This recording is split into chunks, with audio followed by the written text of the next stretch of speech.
By the time I was 26 years old, my SaaS company, iContact, was generating $50 million in annual recurring revenue.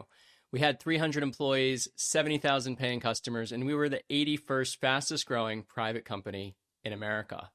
Just 1 year later, we sold the firm for $169 million in cash to a publicly traded company. I started this business in my college dorm room with just a few $100s. And in this video, I'm going to give you the step-by-step playbook for how I did that and show you my actual story of going from $0 to $50 million a year in revenue. I'll show you my path from the very first dollar to the first million and the exact process of how I engineered a 9-figure exit so you can apply it to your own SaaS company. Let's jump in.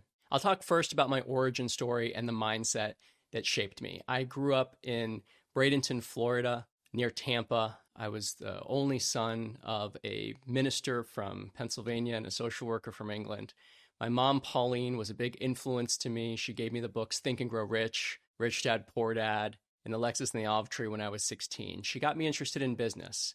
And when I was 11, my uncle Steve gave me my first computer, and that got me into web design. I got into website design, internet marketing, and in 1998, I created my first website. And in 2002, I created iContact, co-founding it with Aaron Houghton, while I was an undergrad at UNC Chapel Hill. I was in my dorm room. We slept in the office when we had to, and it was an unglamorous reality of the 0 to 1 phase. We had to grind, we had to sacrifice. It took a lot of experimenting to figure out what actually worked to scale a B2B SaaS company. It was the fall of 2002. I was a freshman at UNC Chapel Hill, go Tar Heels. And I remember working all hours of the night. I remember sometimes even sleeping through economics class. And as a web designer, I recognized that I could only make money when I was working. And at that point, I realized the first lesson about business, that if you can't make money while you sleep, you're not going to build a scalable business. So we went from being an agency web design shop to being a product-based SaaS solution, one of the very first software as a service platforms in 2002. In year one, we did only $12,000 in sales, but by year two in 2003, we did $296,000 in sales. And in year three, we hit $1.3 million in sales. We bootstrapped to $1.3 million before we raised any outside capital. We had servers running in the closet. We were jumping in dumpsters to get proof of purchase tags off of cardboard boxes from Staples to get the $50 rebates. We did whatever we could to keep costs low while we built up revenues and even worked side jobs as web designers to generate enough revenue so that we wouldn't have to take a salary from the company until we got to that 1 million in ARR.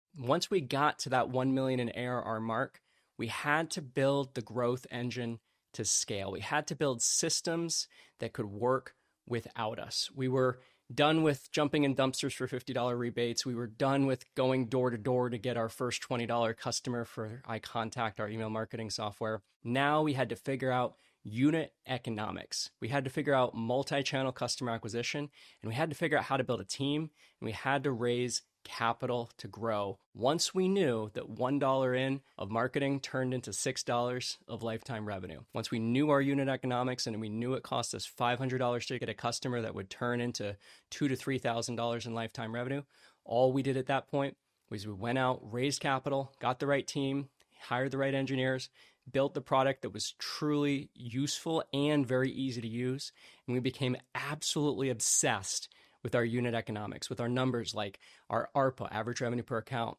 our account churn, our lifespan, our LTV, our CAC. Our ARPA was about $56. We were an SMB solution. Our monthly account churn was 3.3%, which meant our average customer stayed with us about 2.5 to 3 years. The LTV was 56 times about 33 is about $1,800, and our customer acquisition cost was about $400 to $500. As a venture-backed company, we were able to push that LTV to CAC ratio down to 4 to 1 to maximize growth because we weren't worried about profitability. Once we figured out our unit economics, our customer acquisition cost, and our lifetime value, it was easy to go to venture capital investors and say, hey, here are our numbers. We just created a magic money system that can turn $1 into $5.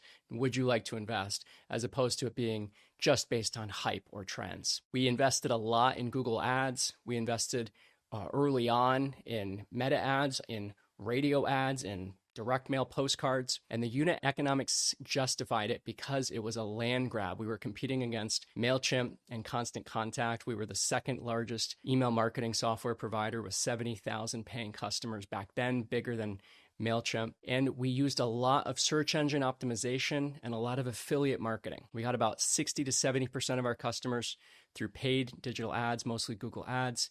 We got about 15% through SEO organic, and we got about 15%, 20% through affiliates and through resellers. We even hired a VP of business development, David Roth, to go out and recruit reseller partners who would, like hosting companies, web design agencies, who would promote our product for 20 to 25% of the lifetime revenue of the customer. So we raised $500K in 2006 after getting to 1.3 million in revenue, and we raised $5 million in 2007 after getting to 5 million in revenue. So we never raised more than 1 times our annual recurring revenue, and that kept us in control of the company, minimized dilution, and allowed us to maintain 3 out of the 5 board seats indefinitely until we raised a much larger $40 million Series B in 2010. By focusing on generating revenue, we were able to protect the growth of the company, minimize dilution, and not make the mistake that too many SaaS entrepreneurs make, which is to think that their customer is the investor. Your customer is not the investor. Your customer is the client that is paying you money. The investors are going to invest capital when you've proven that you have an engine to turn $1 into $5 or $1 into $10. But don't go and think that you're going to spend all your time raising investment and that that's the way. It's not about vanity metrics like valuation. It's about real metrics like revenue growth, profit growth, customer acquisition, and scaling. Now, how did we scale from 10 million to 50 million and 300 employees? That required a team. There were significant challenges to hypergrowth. Being 21, 22, I had to learn how to be a product manager. I had to learn how to scale customer acquisition. I had to learn how to present to executives and do roadshows. And I learned how to hire people who were more experienced than myself, who had already scaled past 30, 40, 50 million. We were hiring leaders from publicly traded companies. We were hiring leaders from 500 employee companies, people that were able to scale our customer acquisition up to 4,000 new customers a month and 20,000 trial users a month. At our peak, we had 300 employees right before we sold, 70,000 paying customers, $4.1 million in monthly revenue. There was a personal toll on my health of being a young CEO. I certainly had anxiety attacks. I certainly had times where I wasn't sure how I was going to figure it all out, but I would learn how to meditate. I learned how to eat well. I learned how to get into the cold plunge. And I learned that if I could eat well and take care of my body and control my mind, I could actually be a more successful leader and attract a team that was willing to go to the next stage and help us get from 10 million to 50 million. Now, how did we engineer the $169 million sale? Well, we had raised that Series B round of funding in 2010 from JMI Equity. We had hired an investment bank called Allen & Company out of New York City. They're well known in the media space. And they helped us raise that Series B at a $100 million valuation. And then about a year and a half later, we had the CEO of Vocus reach out to us and say, hey, we'd like to buy your company for $169 million. We decided that it was the right time to sell. We had some conversations to sell earlier to Salesforce.com, got to go visit San Francisco and have Mark Benioff visit us in North Carolina. But ultimately, we decided not to sell to Salesforce.com and instead to sell to Vocus. We had a M&A advisor in the Series B that was essential and absolutely critical to the process that helped us get a much better deal done and manage the process. So if you're going to raise a Series B, if you're going to raise more than $20 or $30 million, I think it's important to have an investment bank help you in the process. Yes, they will take 2.5% to 4%, depending on how much you're raising, but they are worth every dollar of that 2.5% to 4% because they run the process, they manage a competitive process, they make sure the timeline lines up and that the investors are held to that timeline, and they get a much higher valuation. We ended up getting a $169 million exit in February of 2012, and I was at the time 27 years old. I'm 41 years old today, so it's been 14 years since that sale. I've learned so much, and today what I'm doing is I'm building SaaSRise, the largest community for experienced SaaS CEOs, and GrowthRise, the largest community for B2B marketers. So what are the key takeaways from what I learned building eye contact to 50 million in revenue? Well, I'd like to distill the entire journey into some powerful, memorable lessons. I think number one, you got to have the right mindset that if you're going to build a successful SaaS company, you're looking at 7 to 10 years. You can't think of this as a 1 to 2 year flip. If it's a 1 to 2 year flip, maybe you'll exit for 1 million, which is fine. But if you want to build a business to 9 figures, to 100 million or more, you have to have that long-term mindset. You got to be willing to put in the work. I certainly work 12 hours a day, 6 days a week in my 20s. These days, now I'm working more 25 hours a week now that I have 2 sons and have a family. And you got to know your numbers. You have to understand your unit economics, your CAC, your ARPA, your lifespan, and your CAC to LTV ratio. You have to build systems that can make money while you sleep. You have to get really good at digital marketing and understand affiliate marketing. You got to get into all those trade shows. You got to understand how to build up an enterprise sales team. You got to understand product-led growth. You have to understand how to use AI tools to rapidly accelerate your product development pipeline. And most important, it's the quality of the people around you, making sure they have high value and high experience. Get that mentor. If you're a young entrepreneur out there under 35 or so, make sure that you get a good, experienced mentor or team member or C-level executive to help guide you. That could be an investor. That could be a colleague at your company. Here's the biggest thing I learned throughout this whole process. You cannot build a successful SaaS company alone. The people around you matter more than anything else. And when I was building Eye Contact, I didn't have at the time a community of tech founders who had been there. I was in EO, I was in YPO, but I didn't have a community of tech founders who could help me through the nuances of building a B2B SaaS company.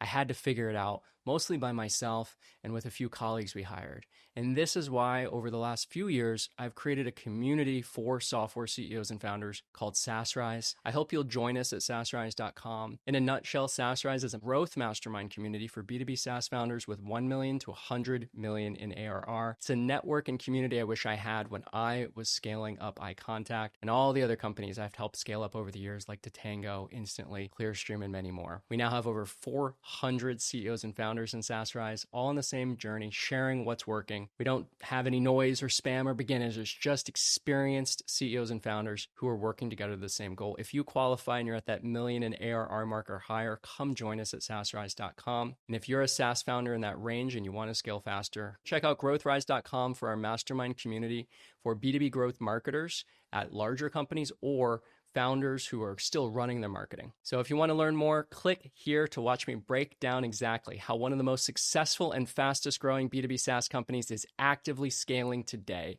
So you can take those same principles and apply it to your company.